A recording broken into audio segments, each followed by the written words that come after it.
prayer station, 우리가 종종 도시 선교를 나가면, 또 지난번에 페레스네 그 블락 파티 할 때도 prayer station을 셋업을 해놨어요. 그래서 누구든지 기도 받기를 원하는 사람, 기도해 주기를 원하는 사람들은 와서 리퀘스트를 하게 했죠. 그런데 보면은요, 그것은 꼭 기독교인들뿐만이 아니라 타 종교의 사람들, 그리고 종교가 없는 사람들도 기도를 받기를 원해요. 그건 무슨 말일까요? 우리의 소원 성취를 위해서, 또는 어려운 문제 해결, 또 자기 자신의 삶의 변화를 위해서 사람들은 뭔가에 의존하지 않을 수 없다 하는 것을 말해주는 것이죠. 여러분들은 요즘 무엇을 위해서 주로 기도하고 계시나요? 오늘 본문에 이 믿음의 공동체 성도들이 기도하는 모습이 소개되는데, 5절에 보면 이에 베드로는 옥에 갇혔고 교회는 그를 위하여 간절히 하나님께 기도하더라. 베드로 사도가, 즉 초대교회의 기둥과 같은 리더인 베드로 사도가 옥에 갇혔어요. 여러분, 교회가 이 땅에 세워진 이후에 계속해서 교회는 확장과 또 반대, 또 성장과 위축, 또 진보와 퇴각, 이것들이 교차되어져 오는 가운데 변함없이 땅끝을 향해 확장되어 가고 하나님의 나라를 세워가고 있습니다. 그것은 예수님이 일찍이 주신 약속의 말씀에 변함이 없는 거죠. 마태복음 16장 18절에 보면 내가 이 반석 위에 내 교회를 세우리니 음부의 권세가 이기지 못하리라. 할렐루야. 바로 그 말씀대로 이 양과 성공과 실패, 부흥과 또 핍박, 이것이 교차되는 것 같지만 계속해서 교회는 확장되어 가고 있고 하나님의 나라가 세워져 가고 있습니다. 전 본문에 보면은 바로 이 예루살렘 교회가 계속해서 확장되어 가고, 이제는 복음이 예루살렘에서 유대로, 사마리아로, 그리고 지난주에 우리가 살펴본 대로 안디옥으로 복음이 퍼져나갔는데, 이제 막 안디옥 교회에서 바울과 바나바를 파송해서 선교 여행이 시작될 즈음이에요. 첫 번째 선교 여행, 이어서 2차, 3차 선교 여행이 시작되면서 하나님의 계획은 이제 소아시아로, 또 유럽 대륙으로 이제 복음이 퍼져나가는 것인데, 그 중간에 또 한 번의 핍박이 부딪혀 옵니다. 12장 1절에 보면 그때 헤롯 왕이 손을 들어 교회 중에서 몇 사람을 해하려 하여 요한의 형제 야고보를 칼로 죽이니. 헤롯 왕은 정치인이죠. 이 왕은 여러분 잘 아시는 대로 예수님이 탄생하실 때에 그 지역을 다스리던 헤롯 대왕, 헤롯 대제의 손자가 되는 사람입니다. 헤롯 아그리파 1세예요. 로마 제국, 즉 로마 황제의 그 배려로 아그리파 1세 헤롯 왕이 팔레스타인 지역을 다스리게 됐어요. 여러분, 그렇게 되게 되면 헤롯 왕의 넘버원 컨선, 가장 관심은 어디에 가 있냐면 그 지역을 평화롭게 유지를 해야 돼요. 그런데 그 지역은 종종 이 황제 숭배를 단호하게 거절하는 유대인들, 유대 율법주의자들에 의해서 반역의 운동이 종종 일어나는 지역이었습니다. 그러니까 항상 그게 헤롯 왕의 골칫덩어리죠. 이 유대인들을 어떻게 좀 잠잠케 만들 수 있느냐. 그러다가 헤롯이 아이디어를 낸 거예요. 가만 보니까 이 유대 율법주의자들, 유대인들이 싫어하는 무리가 있는데, 그것이 예수를 따르는 새로운 그 무리들, 기독교인들을 싫어하는 거예요. 그래서 우리가 잘 아는 대로 이 교회가 탄생하면서 먼저 앞서서 이미 사도들이 몇 번 붙잡혀가고, 또 이 스데반 집사가 돌에 맞아 순교하고, 이 모든 일들이 누구에 의해서 벌어졌어요? 바로 유대인들의 공회, 사내들인의 주도 아래 그런 일들이 벌어졌거든요. 그러니까 헤롯 왕이 가만 보니까 아하, 유대인들이 싫어하는 이 새로운 집단, 이 성기독교인들을 내가 잡아주면 되겠구나. 그들을 핍박하여. 그래서 유대인들의 마음을 살려고 여기 보면 헤롯 왕이 손을 들어 교회 중에 몇 사람을 해하려 하여 특별히 이제 지도자들을 치게 된 거예요. 요한의 형제 야고보를 칼로 죽이니 야고보와 요한이 12제자 중에 먼저 부름받았던 제자 아닙니까? 그런데 그 중에 이 야고보 사도를 칼로 죽입니다. 그리고 반응을 봐요. 3절에 보면 유대인들이 이 일을 기뻐하는 것을 보고 아하, 내 생각대로구나 해서 그러면 죄송합니다만 더 큰 지도자를 내가 잡아야 되겠다 해서 베드로를 붙잡습니다. 이제는 베드로까지 죽이려고 하는 것이죠. 베드로는 예루살렘 교회 초대교회의 기둥과 같은 리더인데 예수님의 수제자라고 할 수 있는 사람이었는데 그를 잡아 가두었어요. 당장 죽이려고 했는데 이거 잘못하게 되면 유대인들의 반발을 사겠다 하는 생각이 든 거예요. 왜냐하면 그때가 유대인들의 가장 큰 절기였어요. 여기 보이는 대로 무교절 기간이라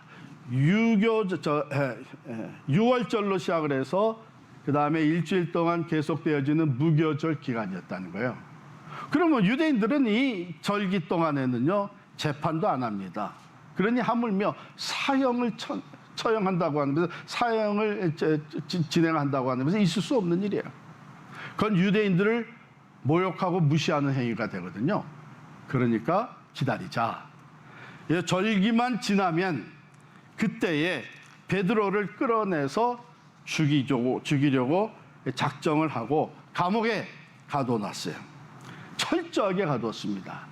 여기 보면은 군인 4씩 4패라 그랬는데 로마 군인들을 4명씩 그러니까 4패로 해서 한 그룹이 4사람의 군인이 6시간을 지키게 한 거죠. 그래서 24시간을 철두철미하게 지키는 거예요.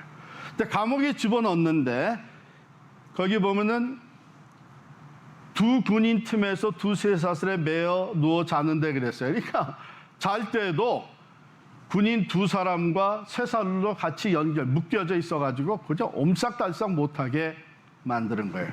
또 나중에 보면 그 바깥에는 파수꾼들이 지키고 있습니다. 문 밖에 파수꾼들이 이중으로 지키고 있어요. 10절에 그렇게 기록이 돼 이에 첫째와 둘째 파수를 지나 이중으로 파수꾼들이 지키고 있고 마지막 그것까지 벗어나게 되면 그 다음에 뭐가 있냐면 쇠문이 있었다 그랬어요. 쇠문. 10절에 있죠. 쇠문에 마지막 길로 나가기 전에 쇠문으로 딱 가둬둔 거예요. 자, 그러니 베드로를 구출해낼 수 있는 길이 안 보이는 것이죠. 그리고 시간은 흘러가면서 죽음의 순간이 이제 절기가 끝나면 처형을 당하게 되는데 죽음의 순간이 점점 가까이 오고 있는 그런 상황입니다. 이때의 교회는 아무것도 할 수 없는 무기력한 상태에 빠져 있어요. 교회가 베드로를 위해서 할 수 있었던 것은 오직 한 가지, 기도였습니다. 기도. 여러분, 무력감에 빠진 사람들이 무기력함 속에서 절망할 수밖에 없는 상황에 놓여 있는 우리 성도들이 할 수 있는 것은 기도입니다. 그들은 하나님께 간절히 기도했습니다. 우리의 능력이 한계에 달하고 사람의 힘으로는 도무지 감당할 수 없는 절망적인 상황에 놓였을 때 우리의 도움과 능력이 되시는 하나님을 기억하시기를 바랍니다. 하나님께 간절히 기도할 때에 하나님은 바로 우리의 끝에서 우리의 한계점에서 하나님은 일하기 시작을 하시는 거예요. 개입하시기 시작을 하는 거예요. 응답하시기 시작을 하시는 겁니다. 그렇기 때문에 기도는 우리 성도들에게 주어진 가장 큰 특권이며 능력인 줄을 믿으시기를 바랍니다. 그들이 전적으로 간절히 하나님께 기도했을 때에 하나님께서 응답을 하셨습니다. 베드로가 풀려나왔어요. 베드로가 풀려나와서 나중에 보면 17절에 이렇게 기록이 돼. 베드로가 그들에게 손짓하여 기도하던 성도들에게 와서 그들에게 이야기를 한 것이죠. 주께서 자기를 이끌어 옥에서 나오게 하던 일을 말하고 그랬어요. 주께서 자기를 이끌어 옥에서 나오게 하셨다. 여러분, 누가는요, 이 부분을 기록을 하면서 어떻게 베드로가 풀려 나오게 됐는지를 아주 상세하게 기록을 하고 있습니다. 그런데 그 이유는 베드로가 풀려 나오게 된 그 과정이 전적으로 하나님의 능동적인 간섭이었고, 베드로로서는 그저 수동적으로 순종한 것뿐이었다 하는 것을 너무나 분명하게 보여주고 있는 거예요. 보세요. 7절로 돌아갑니다. 호련히 이렇게 시작이 되어 있는데, 주의 사자가 나타나매 베드로의 옆구리를 쳐서 깨웁니다. 그리고 그 손에서 묶였던 쇠사슬이 벗어집니다. 신을 신으라, 일어나 신을 신으라고 말씀하십니다. 그리고 겉옷을 입고 따라오라고 말씀하십니다. 베드로를 인도해 나가는데 문이 저절로, 마지막 쇠문까지 저절로 열렸습니다. 이 모든 것이 하나님의 능동적인 역사였어요. 하나님이 주께서 행하신 일이에요. 베드로는 뭐예요? 하라는 대로 순종하고 따른 것뿐입니다. 베드로는 자기가 길가로 나와서 온전히 자유하게 될 때까지 이게 생시인 줄 알지 못하고 내가 환상을 보고 있는 거 아니냐, 이렇게 느꼈다고 했습니다. 베드로가 그 안에 갇혀 있을 때에 그 배후에서는 어떤 일이 있었죠? 성도들의 기도가 있었습니다.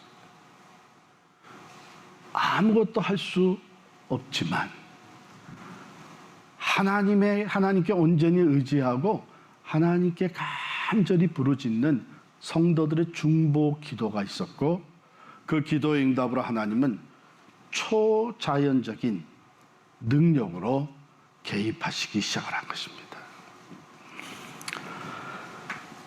성도들의 기도가 이렇게 놀랍게 응답되었어요.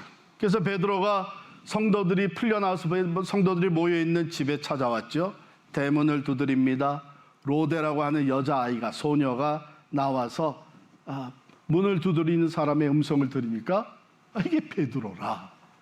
깜짝 놀라고 너무 좋아가지고 문을 열어드리지는 않고 집 안으로 다시 뛰어들어가서 베드로 사도가 밖에 와 있습니다. 문 밖에 베드로 사도가 와 있습니다. 그랬더니 베드로가 풀려나기를 위해서 기도하고 있던 이 성형제들이 다 같이 뭐라 그랬어요? 할렐루야, 아멘 그랬습니까? 야, 너 미쳤구나. Are you crazy? 아니, 지금 베드로 사도는 감옥에 갇혀 있는데 어떻게 문 밖에 와 있다는 거야? 이런 말을 한 사람들이 누구냐 하면 베드로가 풀려나기 위해서 간절히 기도하던 사람들이에요. 그랬더니 여자아이가 하는 말이, 아닙니다. 정말 내가 베드로 사도의 음성을 들었습니다. 이건 참말입니다. 그러니까 그래? 그렇다면 어쩌면 베드로의 천사가 왔겠지. 여러분, 이게 지금 뭐 하는 겁니까? 기도는 하지만 하나님께서 일하시고 응답하시는 것은 우리들이 이해할 수 있는 판단, 우리가 판단하고 우리가 받아들일 수 있는 그 한계 속에서 응답하실 것만을 기대하고 있는 거예요.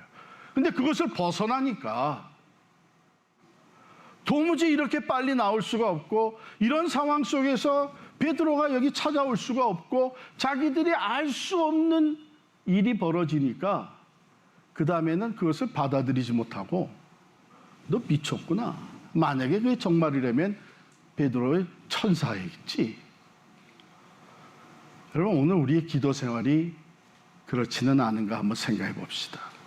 기도를 하면서 문제가 해결될 수 있는 것이 가능성이 이런 가능성이 있으니까 이렇게 해결해 주시고 이런 방법으로 이런 결과로 우리의 그 사고의 틀, 우리의 경험, 우리의 현실적인 계산, 우리의 논리 안에서 하나님이 응답하실 것을 생각하면서 기도하는 사람들은요, 기도가 오래 못 가요. 왜냐하면 우리가 판단하고 계산해보고 우리의 경험에 비추어 봐서는 이제는 방법이 없다, 소망이 없다 해가지고 기도조차 안 하기 시작하는 거예요. 기도해봐야 방법이 없는데, 길이 안 보이는데 뭐하러 기도해? 이런 상태에서 목사님이 기도한다고 일이 됩니까? 이런 얘기 종종 듣습니다. 바로 그게 우리의 부족한 모습이에요. 하나님은 우리의 한계 상황에 놓였을 때에 하나님의 초월적인, 초자연적인 방법과 능력으로 능히 일하시는 분이신 줄 믿으시기를 바랍니다. 그렇기 때문에 아무리 내 생각에는, 내 판단에는, 우리의 경험에는 소망이 없어 보이고 완전한 절망에 떨어졌다고 여겨질지라도 믿음으로 기도하시기를 축원합니다. 하나님은 사람들이 상상조차 할 수 없는 초자연적인 능력과 방법으로 응답하실 수 있는 분이십니다. 보세요. 모세의 기도를 들으시고 홍해를 가르셨어요. 그런가 하면 베드로의 요청을 들으시고 그로 물 위를 걷게 하셨어요. 여호수아의 기도를 들으시고 태양과 달을 멈추어 서게 하셨어요. 히스기야 왕의 기도를 들으시고 해의 그림자를 거꾸로 10도 물러가게 하셨어요. 시간을 돌리셨다는 얘기예요. 엘리야의 기도를 들으시고 하늘에서 불을 내려주셨고, 또 할리야의 기도를 들으시고 3년 6개월 동안 비가 전혀 오지 않게 만드시더니 엘리야가 다시 기도할 때에 하늘에서 비를 내려주셨어요. 이런 이야기들이 성경에 가득 차 있는데, 여러분 혹시 그런 이야기를 읽으면서 그런 초자연적인 하나님의 그 역사하셨음을 읽으면서 마음에 그때야 그랬지만 이런 생각 하지 마세요. 왜냐하면 그때야 그랬지만 하는 것은 어떻게 보면 하나님께 굉장히 모욕적인 말이 되니까 이런 말 하지 마세요. 그때야 그랬지만 그럼 무슨 얘기예요? 그럼 하나님 변했단 얘기예요? 이제는 하나님이 약해졌단 얘기예요? 달라진 건 없습니다. 하나님은 어제나 오늘이나 영원토록 동일하시고 전지전능 무소부재하신 하나님, 살아계신 하나님. 달라졌다면 믿음이 달라진 거예요. 사람들의 믿음이 변질된 거예요. 사람들의 믿음이 자신들의 지식과 자신들의 힘과 문명의 발달과 함께 하나님을 인정하지 않는, 입술로는 고백하지만 실제로 하나님을 인정하지 않는 믿음으로 변질된 거예요. 그러나 오늘날에도 순수한 믿음으로 모든 것을 내려놓을 수밖에 없는 상황에서 하나님께 매달리는 사람들은 하나님의 개입하심을 경험합니다. 하나님의 능력과 하나님의 치유와 하나님의 구원을 경험하는 거예요. 사랑하는 성도 여러분, 오늘 하나님의 말씀이 우리에게 주시는 메시지를 간략하게 한번 요약을 해봅니다. 먼저는 기도에 대해서 말씀하셨습니다. 기도는 우리 인간의 유한성을, 리미테이션을 인정하면서 하나님의 무한성, 하나님의 영원하시고 unlimited 무한성을 신뢰하는 행위입니다. 다시 한번 읽어드려요. 기도는 우리 자신의 유한성을 인정하며 하나님의 무한성을 신뢰하는 행위입니다. 스가랴 4장 6절에 보면 이는 힘으로 되지 아니하며 능력으로 되지 아니하고 오직 나의 영으로 되느니라. 마가복음 9장 29절에 주님 말씀하십니다. 기도 외에 다른 것으로는 이런 종류가 나갈 수 없느니라. 악한 귀신을 쫓아내시고 하신 말씀이에요. 두 번째로 오늘 본문이 우리에게 주시는 메시지는 하나님에 대하여, 하나님은요 우리의 간구에 귀를 기울이시고 우리의 기대에 넘치게 응답하시는 분이십니다. 시편 116편 1절 2절 말씀입니다. 여호와께서 내 음성과 내 간구를 들으심으로 내가 그를 사랑하는도다. 그의 귀를 내게 기울이셨으므로 내가 평생에 기도하리로다. 할렐루야. 요한일서 5장 14절입니다. 그를 향하여 우리가 가진 바 담대함이 이것이니 그의 뜻대로 무엇을 구하면 뭐예요? 들으심이라. 할렐루야. 세 번째로 오늘 본문은 믿음에 대해서 우리에게 교훈하십니다. 하나님이 살아계심을 믿고 그를 온전히 의지하는 믿음으로 기도할 때 응답을 받습니다. 히브리서 11장 6절 말씀, 믿음이 없이는 하나님을 기쁘시게 하지 못하나니 하나님께 나아가는 자는 반드시 그가 계신 것과 또한 그가 자기를 찾는 자들에게 상 주시니심을 믿어야 할지니라. 오늘 본문 말씀 바로 이 기도에 대해서, 하나님에 대해서, 믿음에 대해서 우리에게 가르쳐주고 계십니다.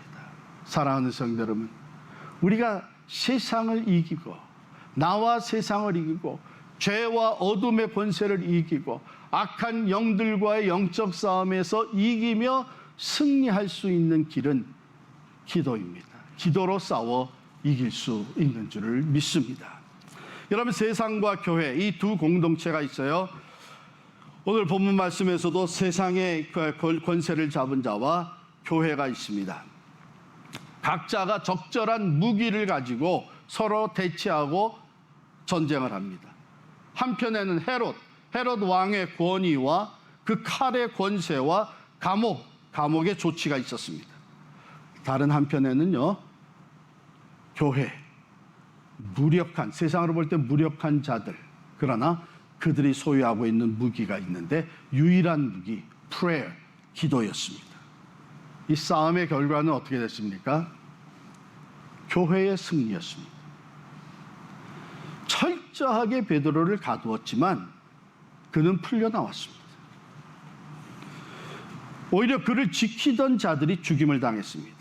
19절에 보면 헤롯이 그를 찾아도 보지 못하며 파수꾼들을 신문하고 죽이라 명하니라.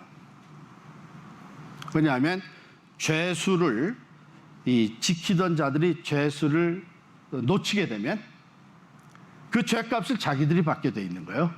그래서 파수꾼들이 죽임을 당합니다. 근데 그걸로 끝납니까? 그 후 얼마 지나지 않아서 오늘 본문 다음으로 이어지는 20절부터 보게 되면 헤롯 왕이 벌레에 먹혀 죽임을 당합니다. 23절 보실까요? 헤롯이 영광을 하나님께로 돌리지 아니하므로 주의 사자가 곧 친히 벌레에게 먹혀 죽으니라. 바깥으로 권력을 키워나가고 모든 것을 장악하는 것 같지만 하나님은 그의 내부에서 그를 심판하셨어요. 벌레에게 먹혀 죽게 만들었어요. 그런데 그와는 상반되게 그 다음 절 24절을 읽으면 하나님의 말씀은 흥왕하여 더하더라. 할렐루야. 주님 말씀하신 그대로 내가 이 반석 위에 내 교회를 세우리니 음부의 권세가 이기지 못하리라. 우리가 믿음으로 기도하며 싸워 나아갈 때에 이 약속대로 승리의 승리를 거듭하게 되는 줄을 믿습니다. 아멘. 사랑하는 성도 여러분, 전 참 감사한 게 이 코로나 팬데믹을 지나가면서 이 새벽 기도에 참여하는 분들이 많아졌어요. 물론 온라인이기 때문에 더 편해져서 그렇겠지만 그래도 새벽기도에 참석하는 분들이 많아졌습니다. 또 조금 풀려서 이제 토요일 이 대면 새벽기도에 토요일만 우리가 모여서 기도하자 해서 모여서 대면으로 또 온라인으로 기도하는데 많은 분들이 모이고 있습니다. 뿐만 아니라 하나님께서 우리 주일 대면 예배가 시작이 되면서 중보기도팀이 주일 아침 제일 먼저 와서 먼저 기도로 준비를 합니다. 그날의 1부 예배, 2부 예배, 청소년 예배, 또 그리고 영어 예배, 영어 성인 예배를 위해서 중보기도팀이 아침에 와서 기도를 예배를 위해서, 말씀 전한 자를 위해서, 찬양자들 위해서 열심히 기도합니다. 그러더니 하나님께서 얼마 전에는 이제 수요일 오전, 중단되었던 수요일 오전 여성들 그 중보 기도 모임을 다시 회복시켜 주셔서 매 수요일 나와서 기도하고 있습니다. 그리고 오늘 광고 드린 대로 이제 오는 금요일 저녁부터는 에바다 집회, 우리가 금요일 모여서 합심해서 기도한 이 에바다 집회가 이제는 이 자리에서 매 금요일 진행이 될 것입니다. 기도는 능력입니다. 우리의 능력이 아니라 기도할 때에 우리에게 임하시는 하나님의 능력이 되는 줄을 믿습니다. 사랑하는 성도 여러분, 이번 한 주간 동안 우리 기도 제목 중에 넘버원이 뭔지 아세요? 우리로 기도의 사람, 기도의 가정, 기도의 교회가 되게 하옵소서. 기도로 싸워 이겨야 됩니다. 기도의 사람, 기도의 가정. 그래서 하나님의 기적을 경험하는 가정, 기도의 교회, 하나님의 능력 가운데 말씀이 더 흥왕되어서 지역을 변화시키고 땅끝까지 복음을 전하는 교회로 담대하게 전진해 나아갈 수 있기를 간절히 축원합니다.